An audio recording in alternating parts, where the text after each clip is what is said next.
Students, in this video, you will learn about Simmons test, retardation test, and problems on retardation test. So first, we will see the Simmons test. Simmons test we can also call no load test, since this test we can perform at no load conditions. So that's what this test is called, no load test. So in this method, so we are not applying any load. We are not applying any load directly. So that this test is comes under indirect method of testing DC motors. So in which flux remains practically constant. That is especially in case of shunt motor and compound motors. So without applying the load on the DC motors, we can calculate the losses and the efficiency at different loads. So we are not applying any load, even though you can calculate the losses and efficiency at different load. The motor is running on no load at its rated voltage. At the starting, some resistance is connected in series with the armature, that is called armature resistance. Armature rheostat will connected to the armature. So using armature resistance, so we can adjust the speed up to a rated value. So which cuts means which reduce the when the motor attains sufficient speed. The speed of the motor adjusted to rated speed with the help of shunt field rheostat. So shunt field rheostat or armature field rheostat, so we can adjust. So motor we can get at rated speed. Okay. So we will see the experimental setup of Simmons test in this figure. So this is the experimental setup. So we can observe here the field winding having rheostat. In even armature will have rheostat. So armature winding is connected to the rheostat R, and field winding is connected to the rheostat R dash. Armature resistance is larger capacity than the field rheostat. So by adjusting these variable rheostats, either field or armature, so we can get the motor up to rated speed. So we can make to run the motor at rated speed. So here, so we'll see the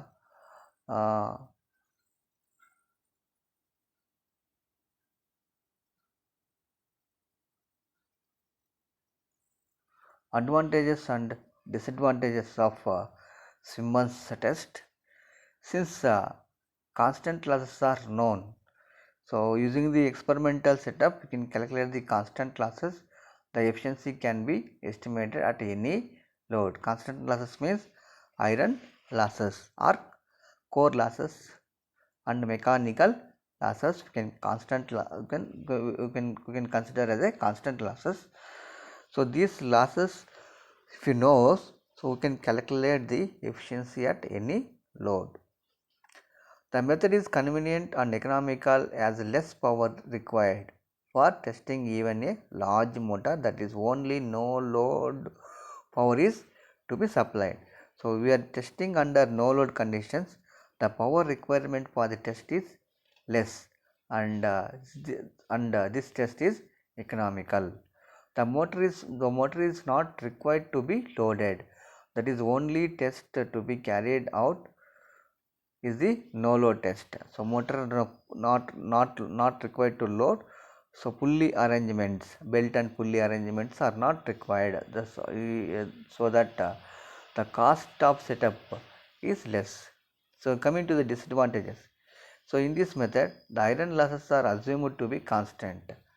Iron losses are assumed to be constant, which is not the true case as they change from no load to full load. So true case has changed no load to full load.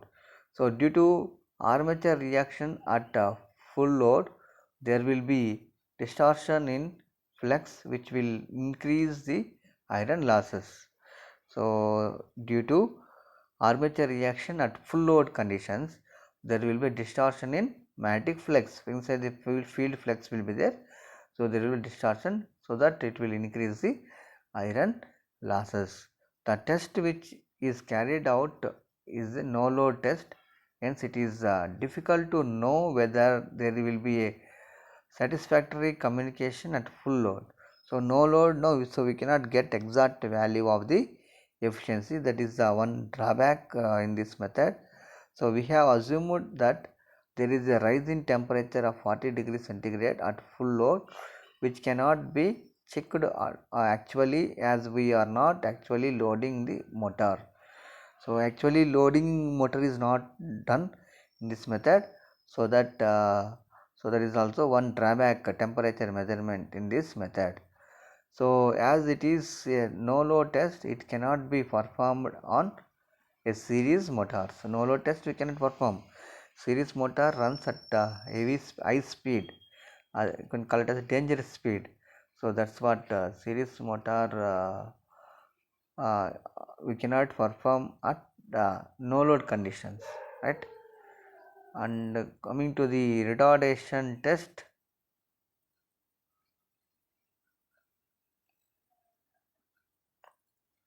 so retardation test, or we can also call it as a running down test.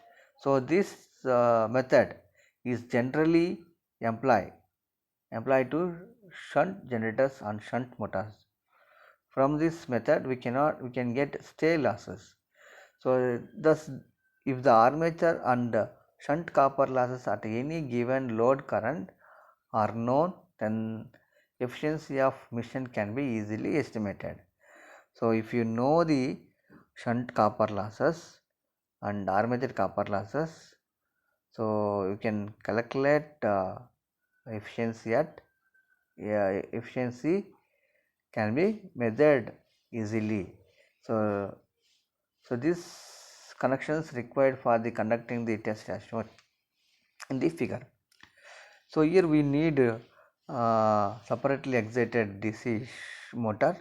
So field excitation is separate, and armature and excitation will be separate. That's what this method we can conduct on separately excited DC motors. So field is independent of the armature supply, and also we need here two-way switch, double pole double throw switch. So here we can see the switch in this. So here we have 1 and 2 dash. So we have this connect. We need to have this switch, but cost of the setup, cost of the experimental setup is more compared to other methods here.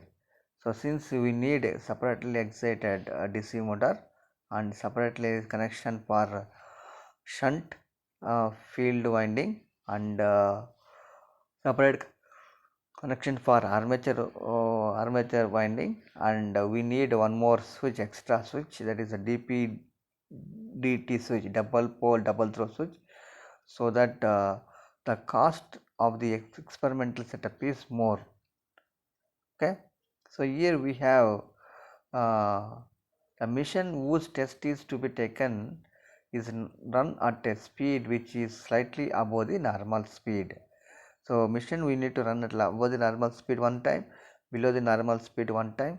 So we need to have a time taken to reduce to 0 the speed. So by using the stopwatch we can calculate the speed here. The supply to the motor is cut out while the field is kept excited. The armature consequently slowed down, and it is kinetic energy is used in supplying the rotational or stay losses, so which includes iron, friction, and windage losses you can calculate. So here kinetic energy of armature so is equal to 0.5 into I omega square.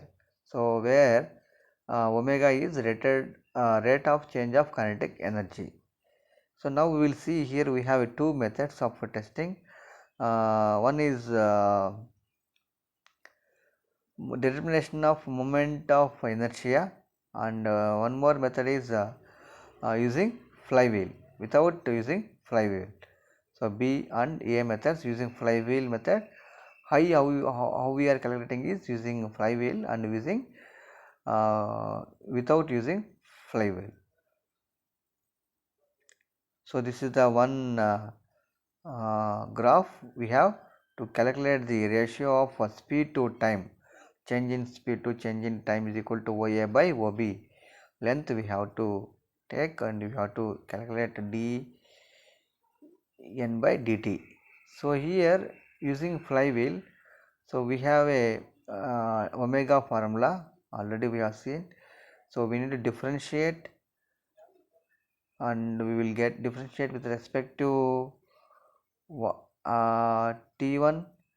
So finally here we will get I is equal to I1 into T1 by T1 T2 minus T1, and without using flywheel, omega is equal to omega dash into T2 by T1 minus T2.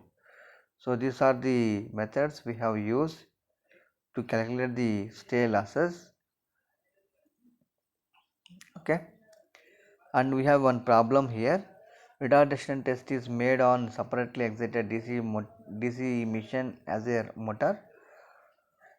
The inducing voltage falls from 240 volts to 220 volts in 25 seconds on opening the armature circuit and in 6 seconds on suddenly changing the armature connection from supply to a load resistance, which takes the average current of 10 amperes. Find the efficiency of the machine when running as a motor taking a current of 25 amperes on a supply of 250 volts.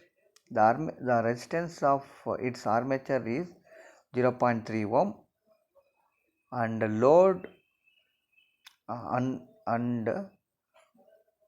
that of its field winding is 200 ohms. So 200 ohm field winding is connected. First you write given values. I average equal to 10 amperes. Average voltage across the load 240 plus 220 divided by 2, 230 volts will get. So power absorbed, V average and I average, we calculate 2300 watts will get. Time taken T1 T2 is 25 seconds, T2 is 6 seconds. So use that one, find out its stay losses. 726.31 watts will get. Motor input current IL is equal to 25 amperes. Shunt current V by RSS if you take 1.25 amperes. Armature current IA is equal to IL minus ISH, and armature copper losses is equal to I square RA. Shunt copper losses is equal to ISH square into RSH. So using that copper losses you find out and calculate the copper total losses. So total losses is equal to copper losses plus stay losses. Then the motor input is equal to V into I. So 250 into 25 is equal to 6250 watts will get. Output is equal, output of the motor is equal to input minus losses. So 6250 minus 1208.02 if you take. So if you subtract from the input, so 5041.98 watts.